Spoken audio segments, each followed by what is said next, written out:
எல்லாருக்கும் வணக்கம். இன்னைக்கு இந்த வீடியோவில் வாழ்க்கையில் முக்கால்வாசி நபர்கள் வந்து பார்க்குறப்போ எதிர்நீச்சல் போட்டுகிட்டே இருப்பாங்க. ரொம்ப ரேராக தான் ஒரு சில நபர்களுக்கு வந்து அவங்க ஆசைப்பட்ட மாதிரியான வாழ்க்கை வந்து ஈஸியாகவே அமைஞ்சிருது.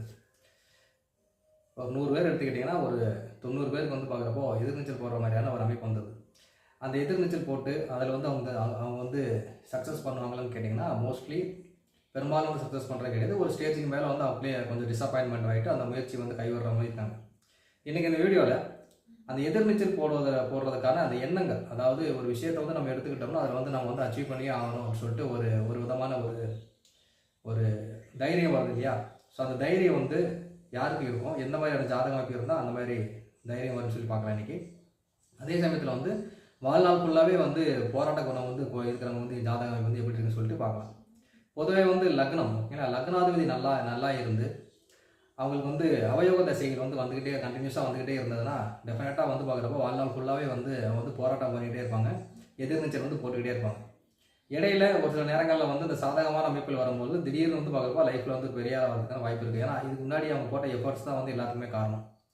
இதுக்கு அப்படியே நீங்கள் ஆப்போசிட்டாக எடுத்துக்கிட்டிங்கன்னா லக்னாதிபதி வந்து யாருடைய ஜாதத்தில் ரொம்ப பலவீனம் இருக்குதோ அவங்களுடைய வாழ்க்கையில் எதிர்நீச்சல் போடக்கூடிய அந்த தகுதியை வந்து அவங்க வந்து இழந்துடுறாங்க.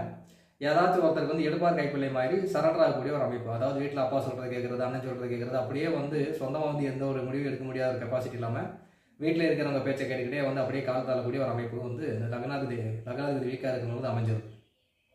இப்போ ஒரு உதாரணம் எடுத்துக்கிட்டிங்கன்னா, ஒரு நபர் குருவுடைய நட்சத்திரத்தில் வந்துங்கன்னா குரு தசை இந்த மாதிரி யோக தசைகளாக இல்லாமல் ஒரு அவயோக தசைகளாக வந்து கண்டினியூஸாக வந்துகிட்டே இருந்ததுன்னா ஒரு 40 வயசுக்கு மேலே வந்து அவங்க வந்து சாதகமான ஒரு அமைப்பு வருது, லக்னத்துக்கு வந்து சாதகமான கிரகங்கள் தசைகள் வருதுன்னா 40 வயசு வரைக்குமே வந்து போராட்டமாக இருப்பார். அதே சமயத்தில் வந்து பார்க்குறப்ப 40 வயசுக்கு மேலே வந்து வாழ்க்கை வந்து ரொம்ப நல்லாவே இருக்கும். இதுக்கு முன்னாடி பட்ட கஷ்டத்துக்கு எல்லாமே மருந்தாக வந்து 40 வயசுக்கு மேலே வந்து இருக்கும். அதே சமயத்தில் லக்னாதிபதி வந்து வீக்காக இருந்தாருன்னா வாழ்நாள் ஃபுல்லாகவே வந்து அடுத்தவங்களை வந்து நம்பியே இருக்கக்கூடிய இந்த சார்பு நிலை ஜாதகம் சொல்லுவாங்களே, அடுத்தவங்களை நம்பியே இருக்கக்கூடிய ஒரு அமைப்பை வந்து இந்த லக்னாதிபதி வந்து வீக்காக இருக்கிற காலகட்டங்களில் கொடுத்தது. அதனால் ஒருத்தர் வந்து ஜாதகத்தை பார்த்தவொடனே வந்து ஒருத்தர் இவர் வந்து வாழ்க்கையில் எவ்வளோ கஷ்டங்கள் வந்தாலும் போராடி ஜெயிப்பாரா இல்லையாங்கிறது வந்து லக்னாதிபதியும் லக்னம் தான் வந்து நிர்ணயம் பண்ணுது.